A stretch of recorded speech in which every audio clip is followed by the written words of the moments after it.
नमस्कार दोस्तों, आप लोगों का स्वागत है आज के वीडियो में। जैसा कि डिस्क्लेमर रहता है कि किसी भी बाइंग सेलिंग या किसी भी तरह के इन्वेस्टमेंट की कोई एडवाइस नहीं है, ना ही कोई रिकमेंडेशन है। आपको अपनी स्टडी ज़रूर करनी है और अपने फाइनेंशियल एडवाइज़र से ही सलाह मशवरा करके आगे बढ़ना है, क्योंकि शेयर मार्केट है, ये सबके बस की बात नहीं है। बट अगर यहाँ पे प्रोबेबिलिटी के साथ में चलते हो तो बात ज़रूर बनती है। आज जैसे मैं बात करूँगा आपसे, एक ये कंपनी है, मेरे पास काफ़ी दिनों से होल्डिंग है, किसी तरह की कोई रिक्वायरमेंट नहीं है। मैं डेफिनेटली, आप देख रहे हो कि मैं नेगेटिव में हूँ।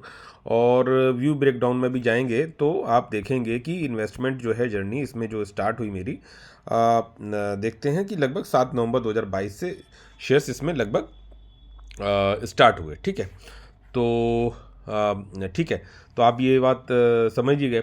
अब इसमें काफ़ी ठीक ठाक सी इन्वेस्टमेंट है, बट ये जो क्वांटिटी वाइज है, इसको मैंने जैसे अपने बोला ना कि अपने रिस्क एपेटाइट के पॉइंट ऑफ व्यू से लगभग 1000 शेयर्स तक के लिए ओके फील करता हूँ। बट ये भी इन्वेस्टमेंट जो है पोर्टफोलियो में होते होते एक लंबा समय डेफिनेटली लग जाना है। कंपनी कैसी क्या है, क्या कुछ है, उस पर मैं ज़्यादा कमेंट नहीं करूँगा, बट इन जनरल मैं आपको बताऊँगा कि केवल डिपेंडेंसी इसी शेयर पे नहीं है। ऐसे बहुत सारे कंपनीज एंड सेक्टर्स पे पोर्टफोलियो में इन्वेस्टमेंट रहता है, इस बात पे ज़्यादा गौर ना करते हुए कि वो बॉटम कहाँ बनाएगा। मेरा फंडा रहता है कि भाई फंडामेंटल सही हैं, टेक्निकल सही हैं, हिस्ट्री कैसी रही है, कह सकते हैं कंपनी की, प्रोमोटर्स का माइंडसेट क्या है, कितने समय से इस बिज़नेस में है और क्या कुछ आउटलुक देख रहे हैं। मार्केट का स्ट्रगल है, एक्सटर्नल रीजंस हैं, उसकी वजह से अगर बिजनेस स्ट्रगल कर रहा है तो वो कोई बहुत बड़ी बात नहीं है, बट उसी के कंसिक्वेंसेस को देखते हुए आगे बढ़ते हैं। यहाँ पे मैं जो जर्नली अभी जो सिचुएशन कहूँगा, जैसे कि यहाँ पे आप देखेंगे एक डिविडेंड हिस्ट्री मैंने इसकी शेयर की लेके आया था, और आप ये देखेंगे कि ये अभी जनवरी 2027 में डिविडेंड यानी कि 27 जनवरी 2026 के लिए भी 5 रुपये का डिविडेंड डिक्लेयर किया है। बहुत से लोग डिविडेंड को खराब मानते हैं, कि भाई अगर मतलब कंपनी के पास में फ्यूचर आउटलुक कुछ है नहीं आगे बढ़ने का या कुछ है, इसीलिए वो डिविडेंड बांट रही है। ऐसा नहीं है, आपको कंपनी के सेक्टर और कंपनी के प्रोफाइल पे जाना चाहिए, समझना चाहिए कि ये क्यों बांट रही हैं, क्या कुछ है। हर सेक्टर में जो आप ये बात सोच रहे हैं वो बात भी अपनी जगह पे ठीक है, लेकिन हर जगह वो चीज़ फिट नहीं बैठती। तो आईटी कंपनीज़ हैं, जिस तरह का आउटलुक है, जिस तरह की चीज़ें हैं, बहुत ज़्यादा डीप एनालिसिस करके नहीं बताने की कोशिश है मेरी, क्योंकि काफ़ी कुछ चीज़ें कवर करनी है तो उस पर फिर रह जाएंगी चीज़ें। यहाँ पे इसकी मैं डिविडेंड हिस्ट्री ये मैं केवल और केवल अपने पोर्टफोलियो के पॉइंट ऑफ व्यू से बता रहा हूँ, कि जैसे मैंने अभी आपको इन्वेस्टमेंट जर्नी दिखाई और 660 शेयर्स का अभी एक्यूमुलेशन है टोटल, जो कि मेरे अभी टारगेट के हिसाब से पूरा नहीं है। मतलब टारगेट इन द सेंस कि मतलब फर्स्ट टारगेट, अगर देखो शेयर में इंटरनल दिक्कत है तब तो आदमी पॉजिटिव हो नेगेटिव हो निकल जाना चाहिए। और ये शेयर टॉप से काफ़ी करेक्टेड है, मार्केट में करेक्शन है, इसमें भी करेक्शन है, इसमें भी करेक्शन के अपने इसके रीजंस हैं भाई, और करेक्ट रीजंस हैं। ऐसा नहीं है कि कंपनी ने कुछ मतलब गिर गई, ऐसे ही गिर गई, नहीं, उसमें कमी देखो आएगी। और ये अप्स एंड डाउन्स आपको हर कंपनी में मिलेंगे, हर तरह से मिलेंगे, बशर्ते आपको ये केवल ये देखना है कि किस तरह का फ्यूचर आउटलुक क्या दिख रहा है, कंपनी की हिस्ट्री कैसी दिख रही है। ये तो बात से तय है कि भाई स्ट्रेट लाइन में कुछ नहीं जाता है, ऊपर जाएगा नीचे जाएगा, ऊपर जाएगा नीचे जाएगा, ऊपर जाएगा नीचे जाएगा, बहुत बार ऐसे ऐसे नीचे भी जाएगा फिर ऊपर जाएगा। तो आप, और इन सब के अपने रीजंस आपको मिलेंगे, कभी एक्सटर्नल कभी छोटा मोटा इंटरनल, बस फ्रॉड रीजंस ना मिले तो बात बनती रहती है। अब जैसे इसकी मैं बात करूंगा तो इस कंपनी में मुझे जो शेयर्स का जो कह सकते हैं कि डिविडेंड मिलना स्टार्ट हुआ, और जो ये 660 क्वांटिटी है, एकदम से मैंने इन्वेस्टमेंट नहीं कर ली, धीरे धीरे करके एकुमुलेशन किया। और देख सकते हो 23 से अभी 25 ख़त्म हो गया, यानी कि मार्च 23 से चालू किया, यानी कि मान लो 23 से 24 पहुंच गए। ठीक है, और 24 मार्च से 25 के मार्च में पहुंच गए, 25 मार्च से 26 के मार्च में, यानी 23 से 24, 24 से 25 और 25 से 26, अभी 3 साल की इन्वेस्टमेंट जर्नी आपको इसमें मेरी मतलब दिखाई पड़ रही है। क्वांटिटी वाइज 660 हो गई हैं, और डिपेंडेंसी केवल और अच्छी क्वांटिटी हो गई as per my portfolio size, और कोई भी रिकमेंडेशन नहीं है। मैं देखो कल को ये भी सोच के चलना है कि अगर कहीं कुछ ऊपर नीचे हुआ इस कंपनी में, जो कि हो सकता है आप ना पकड़ पाए या ना जान पाए, तो आपका पैसा भी जाएगा, डेंट लगेगा। तो डेंट लगेगा, तो क्या उतनी इन्वेस्टमेंट को बियर करते हुए आप पोर्टफोलियो वाइज आप सस्टेन कर पाएंगे मार्केट में कि नहीं? बैकअप है उतना? बैकअप इन द सेंस बाहर से नहीं, मार्केट में जो पोर्टफोलियो है, बाकी जगह जो इन्वेस्टमेंट है, वो आपको सपोर्ट दे पाएगा सर्वाइवल के लिए कि नहीं? इस चीज़ पे जरूर कैलकुलेशन होनी चाहिए कि मतलब जैसे अभी सपोज ये आईटी कंपनी है, आपने एक स्मॉल कैप है, मार्केट कैप भी आपने देखा होगा और सब कुछ देखा होगा, इसी के पैरेलली अब मान के चलो यहाँ पे रिस्क एपेटाइट, रिस्क आपका बड़ा है, मान के चलो ये बड़ा है पोर्टफोलियो में, ये हाई रिस्क वाली कंपनीज में है, तो इसके अगेंस्ट में आपके पास पोर्टफोलियो में उतने प्रॉफिट्स बुक किए हुए हों, या ऐसी जगह पे इन्वेस्टमेंट हो कि जो सेफ एंड साउंड दिखाई पड़ रही है कि हाँ भाई ये मेरे पोर्टफोलियो को संभालेंगी, और टोटल डाइवर्सिफिकेशन जो है उसमें इक्वलाइज करने की कोशिश करती हैं। और जैसे सपोज वेटेज ज़्यादा हो गया, अगर मान के चलो ये पोर्टफोलियो में छोटे डेंट की जगह बड़ा डेंट डाल सकती है अगर इनकेस कुछ ऊपर नीचे होता है, तो हमें नेक्स्ट इन्वेस्टमेंट जो होती हैं हमारी, जैसे हम हर एसआईपी मोड में इन्वेस्टमेंट करते हैं, तो उनको हम इक्वलाइज करने की कोशिश करते हैं दूसरे शेयर्स में इन्वेस्टमेंट के एज पर द डिप्स। ठीक है, अभी मैं जो डिविडेंड जर्नी बता रहा हूँ, सबसे बड़ी चीज़ है कि डिविडेंड दे रही है, उसके रीजंस अपने हैं कंपनी के। ठीक है, और यहाँ पे आप देखेंगे कि ये पहले से थोड़ा सा ये हटा दूँ। ठीक है, यहाँ पे आप देखेंगे कि 66 रुपीज़ मिले मुझे 16 मार्च 23 में, देन 10 अगस्त 2023 में मुझे 176। यहाँ पे क्वांटिटी कम थी, धीरे धीरे धीरे धीरे ही इंक्रीज़ हुई है। फिर कहीं स्प्लिट मिल गया होगा, डिविडेंड या बोनस वगैरह हो गए होंगे तो वो अलग बात है, लेकिन total quantity as on date ये हो गई है। ठीक है, और टॉप से काफ़ी करेक्टेड है। यहाँ पे 1 नवंबर 23 को मुझे ये डिविडेंड मिला 490 का, देन 1 जनवरी 24 को 540 का, देन 27 मार्च को 360 का, 4 जुलाई 2024 को 576 का, 4 नवंबर 2024 को 584 का, देन 28 मार्च 25 1290, देन 13 अगस्त 25 को 616, और 28 अक्टूबर 2025 को 3180, और अभी जो जनवरी में डिक्लेयर कर दिया है और जो एज पर माई क्वान्टिटी 660 है। तो ठीक है, तो इसके हिसाब से 5 रुपये का डिविडेंड के हिसाब से कैलकुलेट करेंगे तो 3300 का डिविडेंड मेरे अकाउंट में आने वाला है। तो ये मेरी इन्वेस्टमेंट मतलब एक तरह से डिविडेंड हिस्ट्री रही है इस कंपनी की। तो कह दिया जाए इस बेसिस पे अच्छी है या इस बेसिस पे ख़राब है, ऐसा नहीं है, ये अपने आप में एक कैलकुलेशन अलग होती है। और ये टोटल अमाउंट जो मेरा बैठता है, अगर इसको हम कैलकुलेट करें, लगभग ये बैठ रहा है 11,100, लगभग शायद इतना ही बैठ रहा है। अगर इसको कैलकुलेट करोगे, मैं जोड़ना नहीं चाह रहा, बट आप ये जो मैंने जोड़ा था तो ये आपको जोड़ कर नहीं दिखाना चाह रहा हूँ, लेकिन लगभग 11,000 आप बाद में कैलकुलेट कर लेना, लगभग 11,000 प्लस का जो है डिविडेंड हिस्ट्री हो जाएगी इसकी। अब जैसे कि मैं आपसे कहूँ कि यहाँ पे जैसे ये देखो, ये यहाँ पे ये डिविडेंड डिक्लेयर्ड है 27 जनवरी को, ओके है ना। कंपनी के मैंने और पैरामीटर्स वगैरह भी देखे, उनको पढ़ा देखा, थोड़ा सा देख लेते हैं चल के, तो थोड़ा सा आपको एक आइडिया आउटलुक मिल जाएगा, हिस्ट्री मिल जाएगी। अगर मैं पहले तो इसका चार्ट आपको दिखाने की कोशिश करता हूँ कि यहाँ पे अगर इसकी हिस्ट्री वाइज थोड़ा चीज़ें ये सब पढ़ोगे तो आपको मिलेगा। मैं अभी डीप डाउन नहीं जाना चाहता हूँ। तो यहाँ पे आप देखेंगे तो ये लगभग 4,087% तक के रिटर्न है अभी भी, जब टॉप से गिरावट है।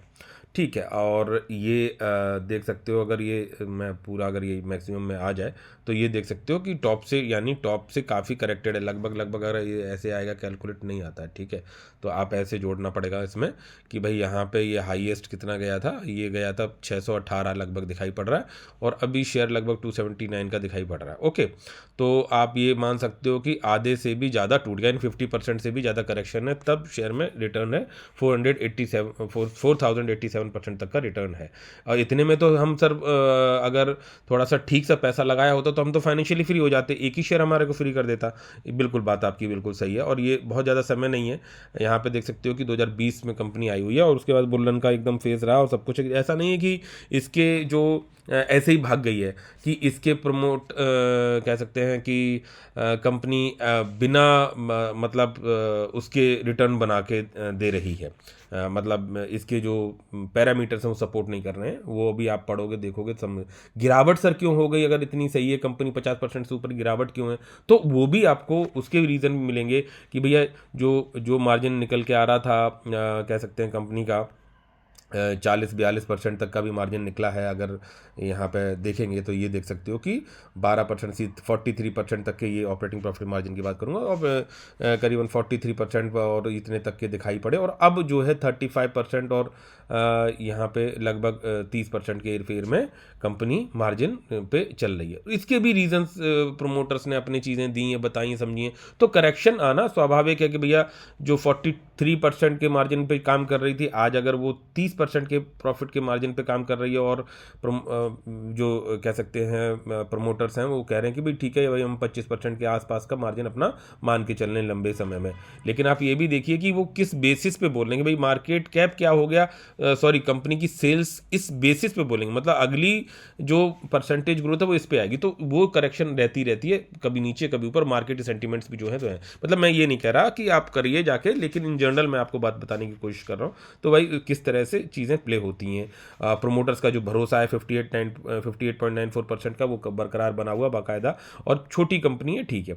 अब इस तरह के कोशिश में होनी चाहिए, और ये 2014 में बनी कंपनी है, और अब भी देखा जाए तो करीबन 10-11 साल हुए हैं कंपनी को टोटल बने हुए, काम करते हुए, और इससे इस क्षेत्र में अपना 672 करोड़ का मार्केट कैप है, यानी कि 50% टॉप से करेक्टेड है, यानी आप मान सकते हो कि करीबन 1200 करोड़ प्लस का मार्केट कैप भी हो चुका था कंपनी का, ठीक है। ये तो मैं आपको जनरली बात बता रहा हूँ कि 4087% तक के रिटर्न है, तो यानी कि ऑल टाइम हाई पे रिटर्न कितने बने होंगे। और लंबे समय में जब हम लोग देखते हैं हजारों लाखों % के रिटर्न, तो इसी तरह की कोई कंपनी जो है वो C100 पूरा आपको दिखाते हुए और गिरती चली। अब मैं अगर ये कहता हूँ कि अगर कंपनी सर्वाइव करती है, बढ़ती चली, आज अगर ये 11,100 तक रुपए तक का मुझे डिविडेंड इस कंपनी पे मिल चुका है, और आगे अभी जैसे मैं क्वांटिटी वाइज की बात करूं तो अगर इसमें इंटरनल कोई दिक्कत नहीं होती है इन फ्यूचर, तो आई कैन, और ऐसा भी नहीं अभी डिविडेंड मिलेगा, डिविडेंड की वजह से हो सकता है सस्टेन कर रहा हो, उसके बाद थोड़ा बहुत करेक्शन हो मे बी, और तो वो उस at that time period of time if my portfolio allows I will start accumulating and धीरे धीरे slowly I will increase the stakes. और ऐसा नहीं कि मैं किसी एक ही कंपनी पे ही फोकस करता रहता हूँ, बस उसका एक टारगेट फिक्स कर लेता हूँ कि मेरे पोर्टफोलियो के साइज के या रिस्क एपेटाइट के हिसाब से मैं इसमें इतनी क्वांटिटी तक के लिए सेफ फील करता हूं, if the particular company is not having a big problem internally, ठीक है। कोई मतलब बिग प्रॉब्लम क्या, मतलब प्रॉब्लम्स नहीं है, छोटी मोटे स्ट्रगल्स तो चलते रहते हैं, दैट इज डिफरेंट थिंग। तो ये चीज अच्छा। सेकेंडली मैं आपसे जो मार्केट में सेंटीमेंट्स रहते हैं या क्या कुछ रहता है, आज की तारीख में मैं अगर बात करूं, अभी जैसे आपने देखा होगा कि एक स्टेटमेंट किसी का आता है ग्लोबली तो कुछ और रीजंस आ जाते हैं, कुछ और होता है, कुछ और होता है। तो उन सब चीज़ों पे मैं नहीं जाऊंगा कि भाई कितने फॉरेन इन्वेस्टर्स ने बेचा, कब आएंगे खरीदने, कब हमारा मार्केट चलेगा, क्या कुछ है क्या कुछ है। हमने उस बेसिस पे मार्केट में एंट्री ली नहीं है, ठीक है। अगर ये स्ट्रगल कर रहा है, सबसे बड़ी चीज़ है कि अगर मार्केट स्ट्रगल कर रहा है और आप एक एक्टिव इनकम कर रहे हैं और एसआईपी मोड में पैसा लगाते हैं, मार्केट के बियरिशनेस के वजह, बियरिशनेस हो चाहे हाई हो, उन सब को देखे बिना, तो अगर मार्केट में बियरिशनेस है, कंसोलिडेशन है, या गिरावट है, या स्ट्रगलनेस है, उसके रीजंस अगर एक्सटर्नली हैं, इंटरनली कंपनी के रीजंस नहीं है, all in all full trade, full कह सकते हैं कि business is hampered due to the tariff और सम ग्लोबल टेंशंस, तो वो that is a golden time to accumulate slowly in good stocks. अब आज की बात मैं कहूंगा कि मैं तो ये कहूंगा कि विजय केडिया साहब या जो पुराने लोग थे जो उस समय पे इन्वेस्टमेंट करते थे, आज जो हमें बटन दबाते ही चीज़ें पता चलती ना, फंडामेंटली, टेक्निकली, और बहुत सारे चीज़ों की घर बैठे चीज़ें मिलती हैं, उन्होंने बड़ी स्ट्रगल करने के बाद वो सब चीज़ें सीखी थी, जानी थी और सब कुछ किया था इन्वेस्टमेंट, ठीक है। तो उनके लिए वो सब चीज़ें बहुत कठिन थी इन कंपेयर टू अस, कि भाई एक सही कंपनी को फाइंड आउट कर पाना, उसकी न्यूज़ को अपडेट कर पाना, उसके रिजल्ट्स को अपडेट कर पाना, उनकी चीज़ों को अपडेट कर पाना और बने रह जाना, ठीक है। आज की और उसके बाद में टिके रहना, ठीक है। और शेयर्स जो थे ऐसे आपको यहाँ पे नहीं दिखते थे, पेपर फॉर्म में आते थे, क्या भाव चल रहा है डेली न्यूज़पेपर में देखना होता था, और बहुत सारी चीज़ें होती थी। तो सोचो कितना स्ट्रगल। हाँ, ये थी कि ज़िंदगी उतनी फास्ट भी नहीं थी, ये भी मैं मानूंगा, बहुत नाउअडेज फास्ट है, ठीक है। अब ये फास्टनेस जो है, ये टेक्नोलॉजी वाइज और कह सकते हैं रिसर्च वाइज तो बहुत बढ़िया रहा इस टेक्नोलॉजी की वजह से, लेकिन हमारे पेशेंस को इसने खत्म जरूर किया, ये सबसे बड़ा ड्रॉबैक। मतलब कोई भी चीज़ अगर आती है उसके प्रॉज एंड कॉन्स होते हैं, तो कॉन्स कॉन्स जो है वो सबसे बड़ी बात इस बात पे है कि आज की तारीख में हम अपने पोर्टफोलियो को एक एक सेकंड में ऊपर नीचे टक टक टक टक टक टक टक टक टक धार धार धार धार ऊपर नीचे नीचे नीचे ऊपर वैसे करके देख रहे हैं। फिर हमारा दिमाग ब्लॉक होता है कि हमारे लाखों जैसा पोर्टफोलियो का साइज हो कि इतने परसेंट गिरा, ये इतने परसेंट गिर गया, अरे इतने परसेंट गिर गया, इतने दिनों से स्ट्रगल कर रहा है। तो वो हम जो कह सकते हैं पेशेंस रख पाना वो नहीं हो पाता। पहले देख सकते हो कि टेस्ट मैच देखा जाता था सब कुछ है, फिर वो 2020 के फॉर्मेट में क्यों आ गया क्रिकेट? इसी वजह से आ गया ना कि भाई एंटरटेनमेंट एंटरटेनमेंट, बट क्वालिटी है क्या? 2020 का जो फॉर्मेट है जहाँ पे चीयर लीडर्स भी चल रही हैं और ये वो एंटरटेनिंग और ये वो, टाइम भी कम है लोगों के पास, इसलिए बोले ठीक है 20-20 ओवर का खेल लेते हैं। अरे 10-10 बॉल का खेल लो भैया। वही चीज़ें हैं कि वीडियो गेम टाइप, तो बात चीज़ें वो हो गई। तो लेकिन असली परीक्षा जो क्रिकेट की होती थी वो होती थी टेस्ट मैच में। फिर वनडे आया, वनडे भी इट्स गुड फॉर्मेट, कोई दिक्कत की बात नहीं थी। टेस्ट मैच में असली क्रिकेटर का पहचान होती थी कि क्वालिटी का पहचान जो होती थी ना वो टेस्ट क्रिकेट में होती थी कि क्या कुछ है आपके में दम। अच्छा, मार्केट के अगर उस चीज़ को रिलेट करें तो उसमें सबसे बड़ी बात है जो आज की तारीख में सबसे बड़ा चैलेंज है। अगर मार्केट अभी देखो पिछले मैं कहूँगा कि कुछ 25-26 में मतलब वीक से लगभग गिरे पड़ा है, मतलब एक तरह से अच्छे खासे समय हो गया और मार्केट में गिरावट दिखाई पड़ रही है, कंसोलिडेशन दिखाई पड़ रहा है, स्ट्रगलनेस दिखाई पड़ रही है। और 40% तो मुझे लगता है रिटेलर्स निकल गए होंगे जो मार्केट में सब तरह से थोड़ा बहुत इंटरेस्ट लिए हुए थे, इन्वेस्टमेंट किए हुए थे या क्या कुछ है। रुके कौन है, क्या कुछ? आज पोर्टफोलियो किसका नहीं गिरा? सबका गिरा हुआ है। रुकना ही पैसा बनाएगा। आज अगर ये बात हम लोग किस चीज़ पे ज़्यादा फोकस कर रहे हैं कि कुछ अच्छी कंपनी बता दो, अच्छे लेवल्स पे बता दो और मैं बड़ा पैसा लगा लूं और पैसा जल्दी से जल्दी बन जाए, इसी पे तो लगे हैं। लेकिन यही सबसे बड़ा आपका जो कह सकते हैं कि मतलब श्राप है। अगर आप इस मल्टी बैगर शेयर, अच्छी कंपनी, ये ढूंढना बाएं हाथ का काम है। दसियों क्या सैकड़ों कंपनी आज आपको नाम बता दिए जा सकते हैं और उनकी आपको भी पता है उनमें से, और स्मॉल कैप में भी पता है। क्योंकि देखो स्मॉल कैप की बात क्यों कर रहे हैं? स्मॉल कैप की बात इसलिए कर रहे हैं कि छोटे से बड़ा मल्टीप्लाई जल्दी होता है, फास्टली होता है। ठीक है, तो पैसा भी उसी तरह फास्ट बनता है और गिरता भी उसी हिसाब से है। तो बात वहां पे आई कि भाई कंपनी अब चाहे वो लार्ज हो, मिड हो और स्मॉल हो, उसमें होता ये है कि जो कह सकते हैं कि जिस परसेंटेज से ग्रोथ होगी उस हिसाब से आपका रिटर्न वाइज बनेगा। तो ये चीज़ें हैं। अब यहाँ पे तो सब भाई मल्टी बैगर्स बहुत मिल जाएंगे, अच्छी कंपनीज बहुत सारी मिल जाएंगी, बहुत सारी। लेकिन सबसे बड़ी बात है कि आप क्या टिक पाएंगे, रुक पाएंगे लंबे समय के लिए, वेल्थ क्रिएशन के लिए रुक सकते हैं क्या?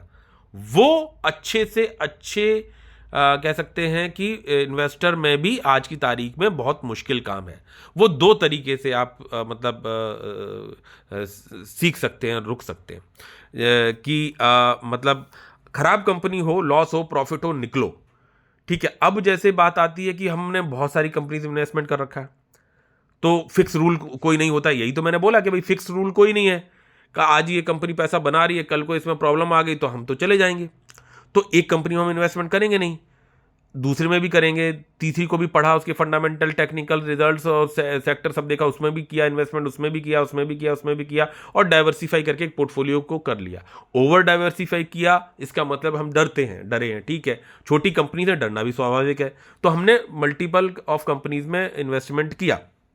अब वहाँ पे हमें ये पता कि हम एक एक्टिव इनकम कर रहे हैं, पैसा हमारे पास कोई बंधा नहीं रखा हुआ है, हम हर महीने अर्न कर रहे हैं, कुछ पैसा हमारा बचता है, हम उस पैसे को इन्वेस्टमेंट करते हैं, फिर कुछ में हर महीने। अब मार्केट अगर कंसोलिडेशन या गिरावट की फेजेस में है, स्ट्रगलनेस की फेजेस में है, और आपका कमाया हुआ एक्टिव इनकम का पैसा एक उसी कंपनी में सही प्राइजेस पे जा रहा है, आज की सही प्राइजेस पे नहीं, मैं ये नहीं कह रहा कि आज के सही प्राइजेस, आज के 5 साल बाद का जो प्राइस हो सकता है कंपनी का, उसके कंपैरिजन में एक बहुत सही प्राइसेस पे जा रहा है। और अगर मार्केट स्ट्रगल नहीं किया होता तो इसी कंपनी का प्राइस हो सकता है जो आज के 3 साल बाद प्राइस बढ़ के होता, उस प्राइस पे आप खरीद रहे होते अगर स्ट्रगल नहीं कर रहा होता मार्केट।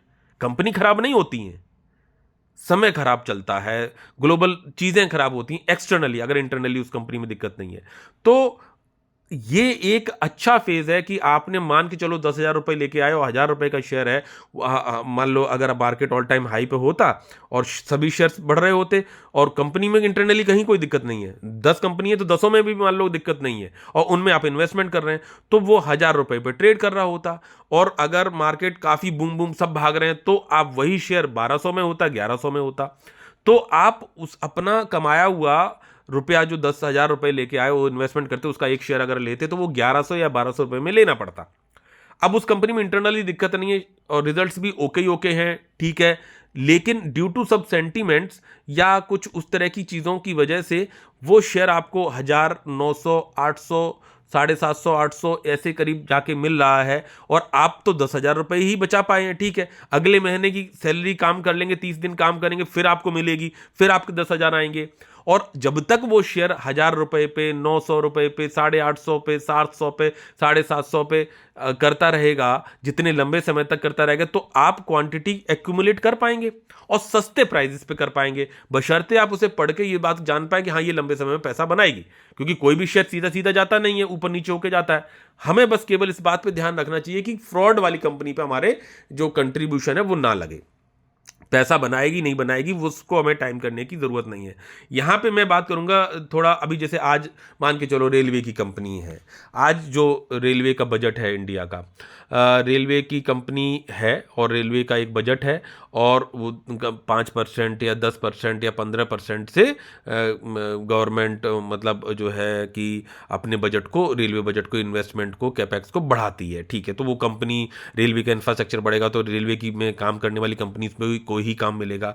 उनकी ऑर्डर बुक पहले से ही बहुत भारी है, बड़ी है, धीरे धीरे चीज़ें कर रही हैं, बढ़ रही हैं। ठीक है, तो आज अगर वो शेयर स्ट्रगल करके उस वैल्यूएशन पे दिख रहा है, आज के 20 साल का सोचो ना, आज के 10 साल के बाद का सोचो ना, आज के उस समय का सोचो कि भाई जब आप रिटायर हो जाएंगे और यही कंपनी, अभी जैसे मान के चलो वो तो मैंने रेलवे की बता दी, वो भी अपना एक डिविडेंड देती होगी या रिटर्न देगी, वो दैट इज डिफरेंट थिंग। और चीज़ें, अब ये जो जैसे मैंने आपको ये बताया कि ये मैं 2 साल, ये मान के चलो ये कंपनी जिंदा रहती है, सपोज 600 650 करोड़ का मार्केट कैप है आज की तारीख में, कितना है जो भी 800 है, 600 समथिंग लाइक दैट, ये कंपनी जिंदा रहती है और जो कह सकते हैं कि 10 सालों तक अगर ये नहीं भी मतलब स्ट्रगल भी करती है या चलती रहती इसी आसपास चलती रहती, तो मुझे एक डिविडेंड खैर चलो दे रही है।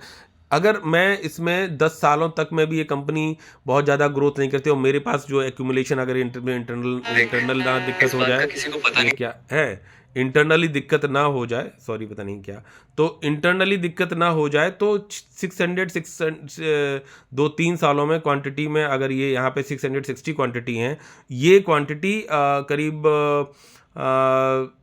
1,000 का, जैसे मेरा अभी अभी तक का टारगेट है कि भाई 1,000 स्लोली होगा ना, तो जितने सस्ते में शेयर होगा उतना मुझे अच्छा है, फायदा है, धीरे धीरे। अब अगर 5 रुपए का डिविडेंड देता है या 7 रुपए का देता है, 8 रुपए का देता है, तो आपका डिविडेंड हिस्ट्री, और सोचो 10 साल बाद अगर ये कंपनी चलती है, आज ये 4,400% तक का रिटर्न है, आगे जाके ये मान लो 5,000, 6,000, 8,000% तक का रिटर्न बनाती है और आपको डिविडेंड आपको लाइफ लॉन्ग, तो मैं कहता हूं कि आपकी एक तरह से पेंशन टाइप का हिसाब किताब बन सकता है कि एक पर्टिकुलर शेयर ही, और आप 10 साल 5 साल लगाओ धीरे धीरे एक्युमुलेशन के लिए, धीरे धीरे करके, तो इस तरह की चीज़ें रहती हैं। अभी मैं थोड़ा सा आपको एक चीज़ और बताऊंगा यहाँ पे कि एक मिनट होल्ड करना, यहाँ पे अभी निकल गया कि जैसे आपने सुना था सेरा सैनिटरी वेयर शेयर में इन्वेस्टमेंट सुना था विजय केडिया साहब का, ठीक है, सेरा इन्वेस्टमेंट इन कह सकते हैं विजय केडिया सर का, ठीक है, तो इससे आपको इधर से ही पता चल जाएगा। यहाँ पे आपको थोड़ी एक चीज़, एक टच चीज़ें दिखाने की कोशिश है मेरी, कि आप ये देखेंगे कि विजय केडिया सर ने जो इन्वेस्टमेंट है सेरा सैनिटरी वेयर में, वो 2004 के करीब का यहाँ पे इन्होंने बाइंग की थी और धीरे धीरे मतलब बाय भी किया होगा, कभी कभी सेल भी किया होगा, और एक टाइम पे इन्होंने जो है कि इसमें 2% तक की हिस्सेदारी तक कर ली थी। ठीक है, ये यहाँ पे अगर देखो मैंने पढ़ा था वो हट गया, ठीक है, at one point he held around, ये देख सकते हो 1.02 1.04 stakes in Cera sanitary ware. ठीक है, अब इन्होंने, और ये जो निकले हैं ये दिसंबर 2023 में इस कंपनी से आउट निकले। ठीक है, यहाँ पे अगर आप देखेंगे स्टॉक्स, इन्होंने बहुत पैसा बनाया है, सब कुछ बनाया। 2004 में स्टेक 1% तक भी पहुँचा, 1% तक भी इन्होंने पहुँचा लिया था अपना स्टेक को। और ऐसा नहीं है कि यही कंपनी ने इनको पैसा बना के दिया है, लेकिन इसने काफ़ी पैसा बना के दिया, इनका फोकस रहा, इसमें डीप स्टडी करी है उन्होंने, तब कुछ किया हुआ। इस तरह से और भी कंपनी इनकी रही हैं। और दिसंबर 2023 में ये कब निकले, अगर ये देखो, when he sold in Cera fully, तो आपको यहाँ पे इसका एक मिल जाएगा कि यहाँ पे आप देखेंगे कि रेड्यूस और sold his stake in Cera sanitary ware, individual shareholders 1% तक इन्होंने अपनी होल्डिंग्स को बढ़ा लिया था, 1% से एबव ले गए थे, और बाद में इन्होंने कुछ ट्रिम किया या छोटा मोटा वो सब किया, और 1.04 तक इनका था। और यहाँ पे reported still owning a smaller stake, अब बहुत छोटा स्टेक इनका लगा हुआ है, लगभग 1 लाख शेयर्स का। और इन्होंने 2023 में मतलब जो है इन्होंने हटा लिया था, मतलब कम कर लिया था स्टेक, पूरे ही लगभग सेल आउट कर दिया था। ठीक है, यहाँ पे तो यहाँ पे जब आप देखेंगे, मैंने इसको पहले वैसे पढ़ा था, यहाँ पे आप देखेंगे कि सेरा सैनिटरी वेयर का शेयर जो है, यहाँ पे आप जाइए थोड़ा सा देखिएगा तो पता चल जाएगा। DC इन्फोटेक, किसी भी शेयर का भाई देखो कोई रिकमेंडेशन नहीं है। यहाँ पे इस शेयर को जो अगर हम मैक्सिमम में जाते हैं तो यहाँ पे हम देखते हैं कि ये शेयर यहाँ पे इन्होंने करीब बाय किया था दिसंबर 2023 में, सुना था मैंने, नहीं दिसंबर 2023 में शायद, यहीं पे करीब शायद नवंबर, ये रहा, यहाँ पे कहीं पे इन्होंने सेल किया, तो उसके बाद ही ये शेयर गिरा भी था, क्योंकि अपने स्टेक्स को निकालना एक वो चीज़ है। तो यहाँ पे देख सकते हो इन्होंने ऑल टाइम हाई पे जाके सेल आउट किया, तो इनको बहुत अच्छा रिटर्न मिला था। अब यहाँ पे आप ये देखिए कि ये कंपनी अच्छी रही होगी, इन्होंने इनके टेक्निकल्स देखे होंगे, फंडामेंटल्स देखे होंगे, और धीरे धीरे एक बड़ी इन्वेस्टमेंट, यानी कि अगर आप ये मान के चलते हैं कि 1% प्लस, यानी 1% से ऊपर तक की होल्डिंग को ये अपने पहुंचा पाए। घर से पैसा लाए थे? नहीं, घर से तो पैसा नहीं लाए थे। ठीक है, अभी ये देखो, और ये आए थे 2004 के आसपास शायद इस कंपनी में आए थे। अगर 2004 के आसपास की बात करूं मैं, यहाँ पे आप देखेंगे, मैं प्राइस दिखा दूं उसके बाद आप चलते हैं। सेरा सैनिटरी वेयर जरूर मैंने इसमें अभी पढ़ा था, ये देख सकते हो। तो अभी 6500 करोड़ की करीब कंपनी है, और यहाँ पे इसको मैक्सिमम प्राइस पे जाएंगे तो 2004, क्योंकि मैंने चेकआउट किया था उनकी कब कब इन्वेस्टमेंट कैसे क्या कुछ है तो हुई थी, ये तो खैर पूरा नहीं दिखा रहा है। 2004 यानी कंपनी के स्टार्टिंग के करीब का ही ये आ गए थे, और जैसे हम लोग नहीं छोटी छोटी कंपनीज को खरीद ले रहे हैं और वो कर रहे हैं, तो आप ये देखेंगे 14 रुपये के करीब का यहाँ पे इनका प्राइस था। ठीक है, और उसके बाद ऐसा नहीं है, इन्होंने 2008 भी देखा होगा, 2000 यहाँ पे देख सकते हो 14 रुपये का प्राइस था, 50, 60, 65, देख सकते हो कितना प्राइस मल्टीप्लाई हो गया, 70, 72 करके भी पहुँच गया। और उसके बाद यहाँ पे देख सकते हो 2009 में ये बिल्कुल नीचे भी आ गया, कि कहाँ 60-70 वाला प्राइस, और वो देख सकते हो जो उनका बाइंग प्राइस था वहीं पे पहुँच गया। तो ऐसा करके मतलब लगभग मतलब ऐसा था। तो आप ये, और ये जर्नी आप यहाँ पे देखेंगे, अगर इसको थोड़ा सा ऊपर कर दें, यहाँ देख सकते हो जर्नी आप देखेंगे, यार क्या क्या आ जा रहा है यार। ठीक है, यहाँ पे आप देखेंगे कि यहाँ पे गिरावट हुई, यहाँ गिरावट हुई, यहाँ गिरावट हुई, और इतनी बड़ी बड़ी गिरावटें, ये तो मतलब बहुत ज़्यादा हैं। और ऐसी गिरावटें आज हम देख रहे हैं तो हम अपने पोर्टफोलियो को देख नहीं पा रहे, अपनी कंपनीज़ को देख नहीं पा रहे, उसमें इंटरनल दिक्कत है या नहीं है वो भी समझ नहीं पा रहे।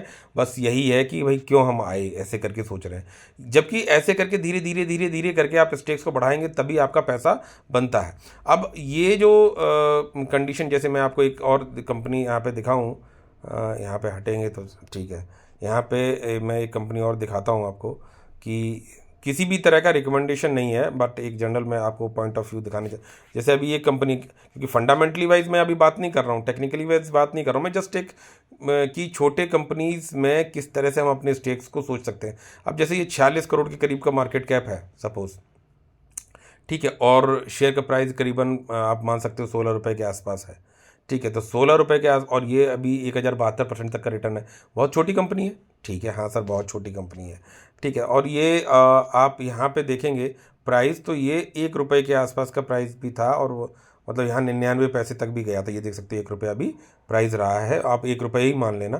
तो अभी जैसे 46 करोड़ का मार्केट कैप है और 16 रुपये का प्राइस है, तो जो टोटल शेयर्स बैठते हैं इन जनरल, मैं तो अब हम लोग का अपने लेवल के हिसाब से बात करेंगे, तो यहाँ देखेंगे कि अगर इसको मैं देखूँ कि 46 करोड़ की बात कर रहा है, तो 7 जीरो आ जाएंगे, 6 और 6 एक साथ, तो 46 करोड़ हो गया, ठीक है। 1 10 100 1000 10,000 लाख 10 लाख करोड़, 46 करोड़।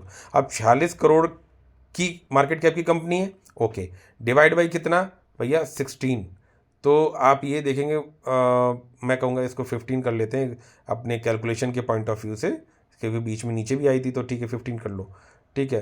तो इतना आ रहा है, मैं कह रहा हूँ 16 करोगे तो कितना जाएगा, रुक जाओ, यहाँ पे इसको कट करके 16 कर लो, ठीक है। तो यहाँ पे आप देख सकते हो कि ये शेयर है 1 10 100 1000 10,000 लाख 10 लाख करोड़, 2,87,50,000 शेयर यहाँ पे हैं, ठीक है, कि टोटल जो मतलब कंपनी के पास में शेयर्स अभी हैं वो इतने हैं। अब यही शेयर 1 रुपये में भी था भाई, 1 रुपये में भी था, तो 1 रुपये के हिसाब से भी देखा जाए तो ये कंपनी का मार्केट कैप जब स्टार्टिंग में आई थी तो मार्केट कैप कितना था भाई, आज ये 40 करोड़ के 16 के डिवाइड कर दिया तो इतने शेयर्स हैं, 1 रुपये के हिसाब से होगा तो केवल मार्केट कैप इतना ही बड़ा होगा ना भाई। 2,87,00,000 लगभग 2.5 करोड़ के करीब का मार्केट कैप के साथ में कंपनी आई, 2.5 मान लो या 3 करोड़ रुपए मान लो कि 3 करोड़ में पूरी कंपनी बिक रही थी, मानते हो कि नहीं मानते हो। तो अब हम इसमें कितने शेयर होल्ड कर लें इन जनरल, जैसे मतलब एक होता है ना रिस्क एपेटाइट को कमाने के बाद में, तो अगर रिस्क एपेटाइट को कमाने के बाद हम धीरे धीरे आप एक्यूमुलेट करते हैं और डाइवर्सिफाई करते हैं तो कंपनी में स्टेक्स आपके बढ़ जाते हैं। आज ये 1000% तक का रिटर्न बनाए हुए तब 46 करोड़ की मार्केट कैप है, ठीक है। 1000+ के परसेंटेज के रिटर्न बने हुए और बहुत ज़्यादा समय में भी नहीं हुए हैं। आप ये अगर समझें कि ये देखिए कि अब मान के चलो ये कब आई है, 2018 में आई है, 18 में आप सैलरी का डबल लगाने में बहुत सक्षम होते। मान के चलो एक छोटी सैलरी होती आपकी 50,000 के आसपास भी होती 2018 में, तो जो है 1 लाख रुपए भी लगाया होता तो 1 लाख रुपए का 1000% तक का रिटर्न जो समझ सकते हो 1 करोड़ रुपए होता।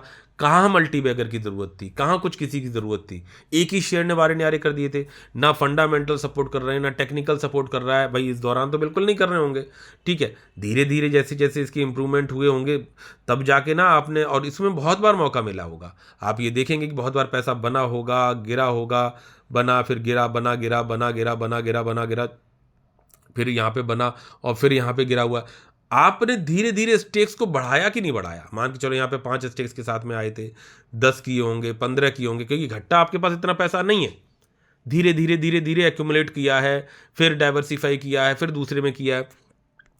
तो जब आप ऐसे करके अप्रोच करते हैं और जब धीरे धीरे कंपनी की ग्रोथ में आगे या जब गिरावट में है तब स्पेशली सोचते हैं कि हाँ भाई चलो मैं 2 स्टेक्स और बढ़ा लेता हूँ, 3। अभी आपने ये देखा ना कि 11,000+ के मतलब डिविडेंड बने हुए हैं, और रिटर्न वाइज जब ये कंपनी आज 50% करेक्शन है तब भी मैं बहुत ज़्यादा निगेटिव में नहीं हूँ इसमें।